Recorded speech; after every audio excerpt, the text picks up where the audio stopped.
Hello दोस्तों, स्वागत है आपका अपने YouTube चैनल एग्जाम तरंग पर। तो जैसा कि आप लोग जानते हैं कि हम रोजाना ग्रामीण परिवेश का एक प्रैक्टिस सेट हल करते हैं, तो उसी क्रम में आज हमारा ये 11वां प्रैक्टिस सेट है। 10 प्रैक्टिस सेट हम पहले ही कर चुके हैं। तो चलिए शुरू करते हैं। पहला प्रश्न है, संपूर्ण ग्रामीण रोजगार योजना किन दो योजनाओं का विलय करके शुरू की गई थी? तो सबसे पहले हम जान लेते हैं कि ये संपूर्ण रोजगार ग्रामीण योजना, तो इसकी शुरुआत हुई थी 25 सितंबर 2001 को। 25 सितंबर 2001 को इसकी शुरुआत हुई थी और इसके अंतर्गत रोजगार आश्वासन योजना एवं जवाहर ग्राम समृद्धि योजना का विलय कर दिया गया था। तो ये जवाहर ग्राम समृद्धि योजना ये कब शुरू हुई थी? तो ये 1999 को शुरू हुई थी।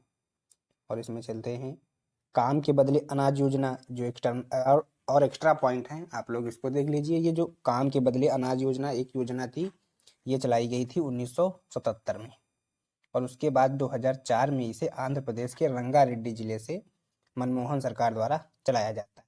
और सामुदायिक विकास योजना आप लोग जानते हैं 1952 2 अक्टूबर 1952 को।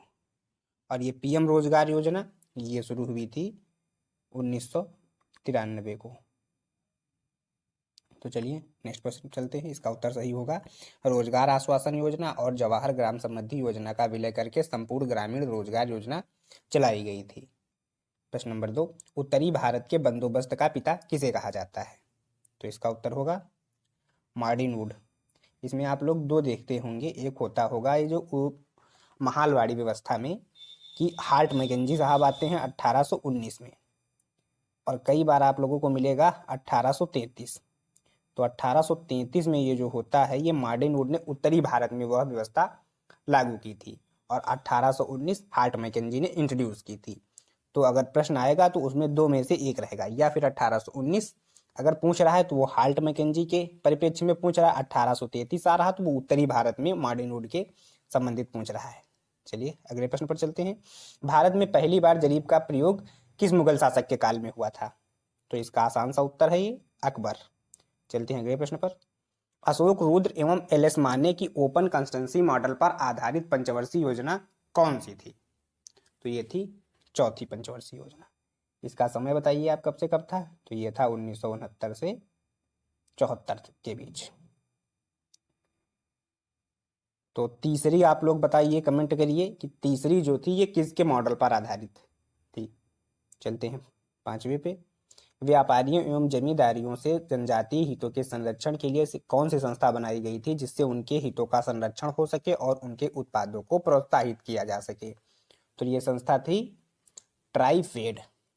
कब बनाई गई थी? 1987 में बनाई गई थी। इसका फुल फॉर्म आप लोग लिखिए तो ये होगा ट्राइफेड का tribal cooperative marketing federation of India.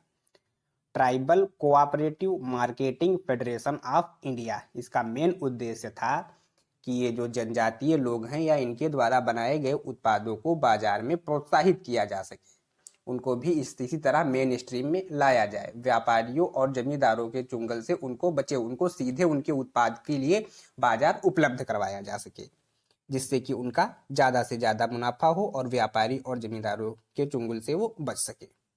तो चलते हैं अगले प्रश्न पर। और यहाँ पे दोस्तों एक ये है ट्राइसेम। ट्राइसेम क्या है? ये एक ट्रेनिंग, गाँव में युवाओं को ट्रेनिंग के तहत ट्रेनिंग दी जाए, प्रशिक्षण, जिससे कि वो स्वरोजगार अपना कर सके। तो ये कब शुरू हुआ था? 1979 में शुरू हुआ था। इसका ट्राइसेम का training to rural youth for self employment. 18 से 35 साल के जो युवा होते थे उनको ये प्रशिक्षण इसके माध्यम से दिया जाता था। चलते अगले प्रश्न पर। थाकवास्ट सर्वेक्षण किस जरीब से संबंधित है? तो ये है शाहजहानी जरीब से। शाहजहानी जरीब से है। शाहजहानी जरीब की लंबाई कितनी होती है? 165 फीट होती है। गंटरी जरीब की लंबाई कितनी होती है? 66 फीट होती है। रेवेन्यू जरीब की लंबाई कितनी होती है?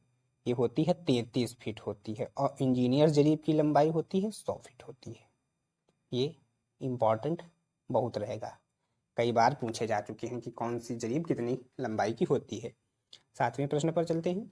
चकबंदी से संबंधित कार्य राजस्व परिषद के किस अनुभाग के तहत आते हैं? जैसा कि आप लोगों को मालूम होगा कि राजस्व विभाग, ये 1831 प्रयागराज, इसके अंतर्गत 14 अनुभाग होते हैं। उस अनुभागों के तहत किस अनुभाग में ये चकबंदी से संबंधित कार्य आते हैं? तो इसका उत्तर होगा राजस्व अनुभाग संख्या 8 के तहत आते हैं।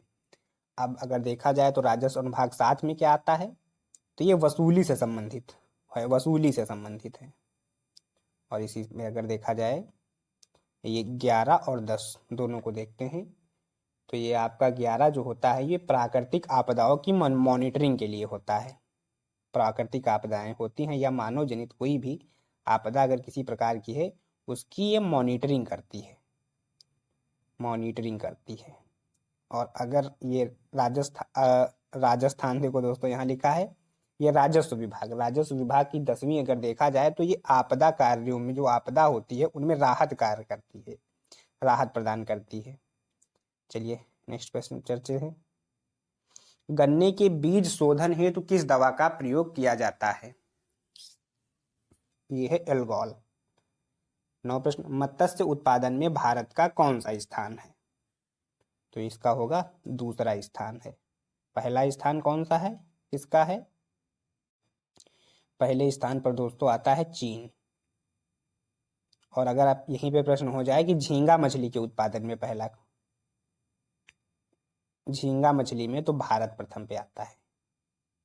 झींगा मछली में भारत प्रथम पे आता है इंडिया पे। दोस्तों तो सही से कभी कभी मेरा ये काम नहीं करता है। और अगर इसमें पूछा जाए, चलिए चलते हैं अगले प्रश्न पर। किसने कहा कि समाज एक अधिजैविक व्यवस्था है? तो इसका उत्तर होगा हर्बर्ट स्पेंसर। सवाल नंबर 11। भारत में बहुफसल कार्यक्रम कब शुरू हुआ था? तो इसका उत्तर होगा 1967 से 68 के बीच में। प्रश्न 12। राष्ट्रीय मानसिक स्वास्थ्य कार्यक्रम कब प्रारंभ किया गया था? तो इसमें मानसिक रोगों से निपटने के लिए सरकार द्वारा ये कार्यक्रम शुरू किया गया था। तो यह था 1982 में। चलते हैं अगले प्रश्न पर। सिंचाई में जल प्रयोग की कुशल मितव्ययता के अनुसार कौन सी प्रणाली श्रेयस्कर है, जिसमें से कम पानी खराब हो और ज़्यादा से ज़्यादा हमें फसल में पानी पहुंचे? तो ये है ड्रिप प्रणाली। अगले प्रश्न पर चलते हैं। बीजों की श्रृंखला में सर्वोच्च आनुवांशिक शुद्धता किस में होती है? ये है प्रमाणित बीजों में। अगले प्रश्न पर चलते हैं। IR36 किसकी प्रजाति है? तो ये है गेहूं की। यहाँ पे दोस्तों एक आप लोग याद रखिए, नॉरिन 10 होती है, नॉरिन 10, नॉरिन 10 होती है। ये होती है गेहूं की बौनी प्रजाति। चलते हैं 16 नंबर पे। उत्तर प्रदेश के किस जिले में पुरुषों से महिलाओं का अनुपात सर्वाधिक है? दोस्तों ये लिंगानुपात के बारे में पूछ रहा है, तो सबसे ज्यादा लिंगानुपात किसका है? जौनपुर का है। कितना है? 1024, 1024 है। आजमगढ़ का आप लोगों को मालूम है, ये होगा 1019। और अगर इसी में पूछा जाए देवरिया का, तो देवरिया का होगा 1017। जौनपुर का आप लोगों को मालूम है 1024। सुल्तानपुर कहाँ रह गया दोस्तों? तो सुल्तानपुर का आप लोग लिखिएगा, ये 983 है। ये कम है, कम है, लेकिन इसमें ज़्यादा है, इनका ज़्यादा ध्यान देने वाले सबसे ज़्यादा 1024 जौनपुर। 17 नंबर पर। प्रधानमंत्री द्वारा किसान चैनल का शुभारंभ कब किया गया था? ये इसका उत्तर होगा 20 मई 2015 को। ड्रेल सिंचाई परियोजना का संबंध किस राज्य से है? सीधे याद करने वाला प्रश्न है ये, जम्मू कश्मीर। चलते हैं अगले प्रश्न पर। MRTP का संबंध किस पंचवर्षीय योजना से है? तो MRTP का संबंध है ये चतुर्थ पंचवर्षीय योजना।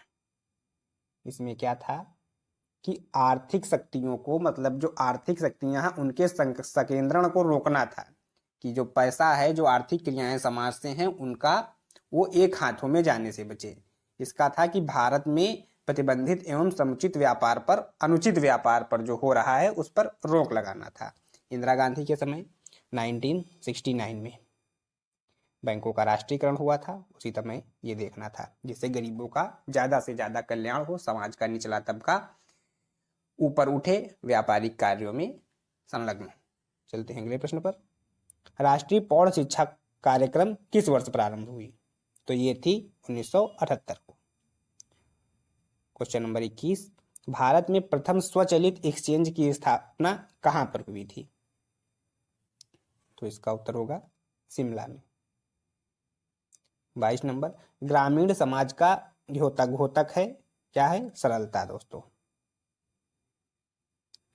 23 नंबर, पंच परमेश्वर की कल्पना का संबंध है, एकदम लड्डू क्वेश्चन, पंचायती राज से संबंधित है। 24 नंबर, राष्ट्रीय शहरी स्वास्थ्य मिशन कब शुरू किया गया था? तो ये एक प्रश्न है, और दूसरा प्रश्न इसी के साथ है, राष्ट्रीय ग्रामीण स्वास्थ्य मिशन ये कब शुरू किया गया था? तो राष्ट्रीय ग्रामीण स्वास्थ्य मिशन ये 2005 में शुरू किया गया था, और जो राष्ट्रीय शहरी स्वास्थ्य मिशन है 2013 में। चलते हैं अगले प्रश्न पर। लास्ट प्रश्न है, प्रधानमंत्री डिजिटल हेल्थ मिशन कब शुरू किया गया था? तो इसका उत्तर होगा 27 सितंबर 2021 को शुरू किया गया था। तो दोस्तों इसी के साथ आज हमारे 11 प्रैक्टिस सेट पूर्ण होते हैं।